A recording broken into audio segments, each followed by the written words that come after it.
next up is I'll be completely honest with you. I'm not really sure what this is gonna be yet. Originally, I wanted it to be kind of a docking area. So the plan was to kind of, where the trucks would back up into here, and there would be like the roll up grate here, and then I was gonna put, I'm gonna put some handrails. The only problem with that is, I mean, I don't know. It just almost seems. Let me put Durax over here so you guys can get an idea of the size. The only problem is that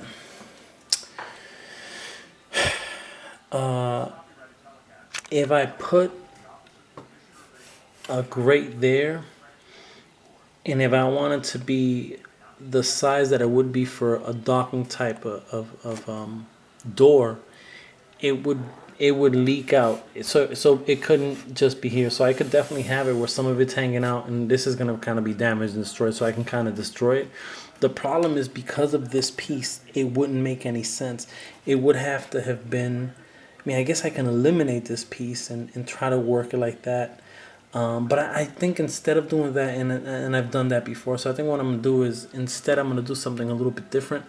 Kind of keep it in that mold where it's going to have, handrails there. And I think I'm going to put a graded door, but I'm going to do a graded single door. So it's not necessarily for trucks to unload, but, a lot of storefronts have that where it's just that one single door that's graded up. So I think I'm going to do that.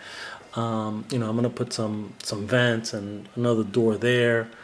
Again, some railing, and definitely beat it the fuck up. I'm going to damage it. I'm definitely going to really work it and have it really damaged and abandoned. So that's kind of the goal here. I'm really excited about working on those handrails. I think that's going to be something different that I haven't done. The only problem I'm having is I'm not sure how to do the handrails. I mean, I can do them out of wooden dowels, but the problem is that the curve is going to be something that I need to figure out. So I don't know if I just need to. I mean, I don't even know how I'm going to come up with that, but yeah, figured that it would kind of be cool to, to have the figures kind of jumping over the rails, and some of the rails kind of, some are missing and some are bent up in the whole nine, and, be able to have like, maybe one of the characters swinging at somebody and having that person kind of jump on the rail. So there could be, a couple different possibilities. And real quick, just wanted to kind of give you guys the construction of it so far. So basically this is just magnetized piece. So magnetize there. So magnetize that piece, and the way the way it's being held on the wall, instead of giving it yet more magnets and kind of sticking it to the wall, what I'll do instead is kind of put these so that it's held on to something, and I kind of do the same thing with this little corner. I did magnetize this part. So this is magnetized, but I think that's all I'm going to magnetize. I mean, originally I was thinking about possibly doing, maybe put a magnet here so that when I put the top. But you know what? It doesn't even matter, because the way it's constructed, any way you look at it, it's going to have, it's going to be strong enough where I don't have to magnetize it. This is the great thing about going through this process, learning different ways of how to make it work for you, and not, I like to use magnets, but I don't want to use a million magnets. So this is where we're at. This piece is, let me bring out this piece is going to measure, so it is about, 12 inches, 11 inches, 12 inches deep. From the smaller wall, you're looking at about 7.5 inches. That's about 4 inches wide. In terms of the length, we're looking at about, it's going to be about, I'm going to cut it here, so it's going to be about 20 inches long, and then the height of the wall from there, we're looking at about 12 inches tall, and then the wall itself is 15 inches. So yeah, man, this is I just was in just last night thinking about the next project, and I definitely wanted to do something like this with the handrail. So that's kind of the idea. So here is segment 1, and we'll keep progressing as we go along. Peace. Okay, guys. So this is the progression so far, and I'm actually gonna do a two-parter with this diorama because I'm attempting something that I've never attempted before, and it's gonna be a process, and I actually wanna record the process, and I wanna be able to kind of be a source of information when somebody wants to attempt what I'm attempting. So I posted a picture of this on the Dive Structure page this morning, and it's a work in progress. And SK Phile, who I don't know if you guys know, and I don't remember his YouTube. I will find it and I'll link it to this. But SK is a master of basically gathering what most people may consider junk and turning it into these dioramas. He does a lot of Batman stuff, and so obviously that lends to a lot of alleyway and a lot of pretty much what I do. So he made a great comment. He put a great comment up today on this picture, and one of the things that he said is that this being a metal, kind of a metal security type grate, this would never look like this. I mean, it would. I mean, unless Luke Skywalker came with a lightsaber, even then it'll be a smooth cut. If it was a blowtorch type cut, which he had mentioned, it wouldn't look like this either. So, looking at it, as it stands, it doesn't make any sense, and he's absolutely correct. But I absolutely saw that before, and the reason it's cut like this is because I am gonna attempt to rock out some epoxy putty, and then what I'm gonna do is connect the putty to this, and so what it's gonna end up looking like, it's gonna look like it's really bent in, like it's a real deep dent. Some of it will be will be deep enough where it snaps off. So he was absolutely correct, and I think the message, and I think it's really important for you people who are if you're building a diorama and you just kind of want to try your hand at it and do something and then be happy with that, and then that's pretty much the last dial you may create, and maybe you'll do another one. But if you want to get into really into the hobby of creating these dioramas, it's important that you understand the details and understand that this environment has to make sense. Like, if you're going to create an environment, you can't do something that would not be real in real life. I mean, by real life, I mean, there's no way that this will look like this. I mean, this is metal. And again, it'll bend, but it won't break. So that's important to note. One of my mistakes, this is my third manhole cover. And both the other two that I created, it was just one circle. Almost looked like a pizza pie type of deal, and then I just kind of indented it in to give it that feel. Incorrect, because if you're looking at it, how do you lift the manhole cover and where does it rest against? So if you go to a street and you see a manhole cover, it's pretty much it's a border. This is kind of the part that'll come off, and this is the part that it sits on. So again, it's about making sure that whatever you're creating kind of makes sense. In this case, it's a kind of a decaying, destroyed type of a shipping area, outdoor type deal. This is definitely not a regulation. Let me see if I have an extra. This is not a regulation.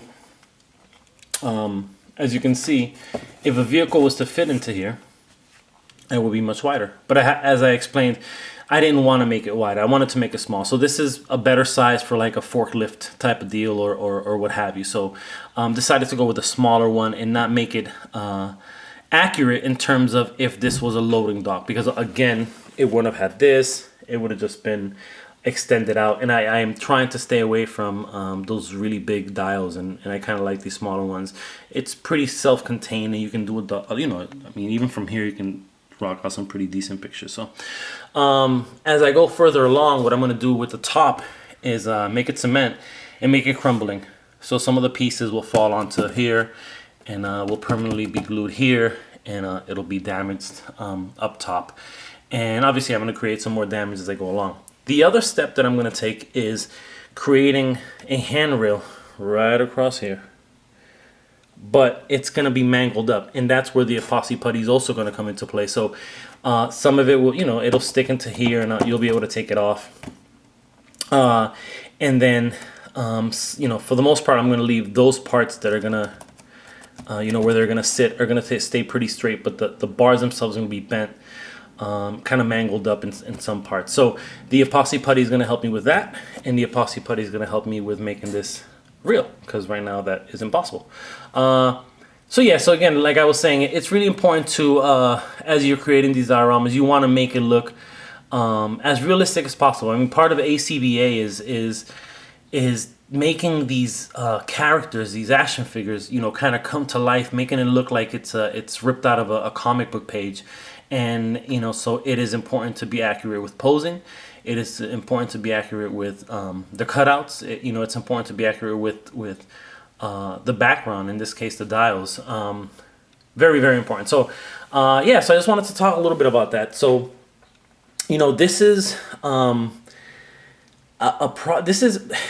as I go along this journey of just creating these things, I learn and I keep learning, and that's great. And I'm able to turn, for example, when I started thinking about this, the first person I hit up was AJ, and I said, hey AJ, listen, I'm thinking about doing like a mangled up steel grate type of deal, and I wanted to know if epoxy would adhere to it, as I have never worked with epoxy putty, and he told me that it should be good. I'll reinforce it with some toothpicks, and it should work out at the end of it. So again, it'll be my first time working with epoxy putty, but I'm looking forward to it because it'll add a different level, another level of realism to my dioramas, which is something I'm always looking for. Originally I was just gonna have just a plain wooden door, and then Henry just put up a picture. I guess he's gonna put up the picture of the entire dial today, but just a door he had done just using using balsa wood and combining it with the foam and kind of creating a really nice wooden door type feel. So I went with that, and I kind of cut the grooves of what a wood door would look like. So all this will be painted in brown. And then with this, I'm just going to kind of destroy this a little bit the way that I destroyed that one, where it just kind of, ripped apart a little bit. And I'll do the same thing with the top there, which means that I probably have to go through and through. And then probably, I don't know, maybe I'll just keep it so some lighting can come in from the door, from the inside of the building. Man, so this is where I'm at right now. Again, I loved the comment that SK left, because he was real cool about it. He was like, hey, listen, not for nothing, but it's kind of bothering me because that's not, that doesn't look real. And he was absolutely correct. And it was my mistake this morning in not explaining the process. And I think it's important for me to explain the process as I go along, so that people understand where I'm coming from and what my vision is.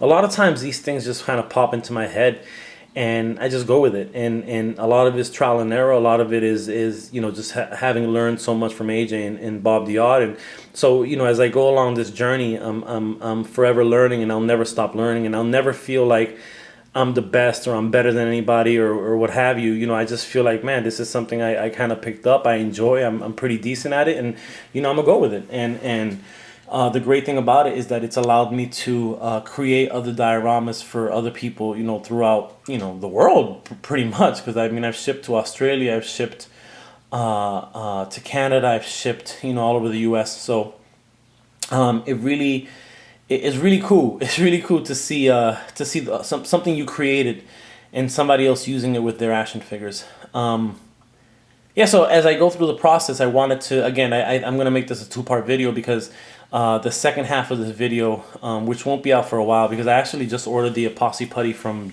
Japan. I was talking to AJ, and he says that it's something fairly common where he is. But it's not. We don't have like Gundam type shops, or we just don't have a lot of those shops here in Boston. As I've looked, I haven't found many, and the ones that are in the state are 45 minutes an hour away, and so whatever. I looked on eBay and I just ordered some epoxy, and I should get here in about 7 days. So I'm gonna be able to put this on the back burner a little bit, and then when the epoxy gets here, start creating those mangled handrails and start creating the rest of that grate, beat up grate in the corner there, and then go from there. And then I'll be able to record that process and kind of trial and error and how that's coming along. And AJ's been gracious enough to help me kind of go that route, because I don't have any idea how to work with epoxy putty at all. I've never done it.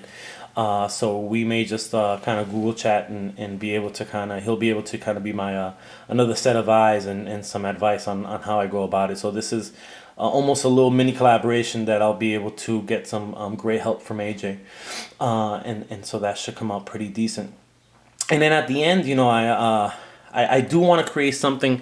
I mean, I'm thinking fight scenes. I'm thinking you could have some real cool fight scenes with on those rails, throwing somebody against them, ducking underneath them, and somebody's trying to hit somebody else or slice somebody else with a sword, and they kind of duck underneath that handrail, and it just hits that. So there's a bunch of possibilities when it comes to pictures. And as always, I try to make my dials so that they're multi-use. I mean, as a matter of fact, I think, or it can be used for a bunch of different pictures.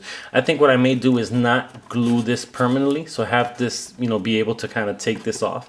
And I might even extend this eventually. I mean, I started this off again as a lot of these dials. I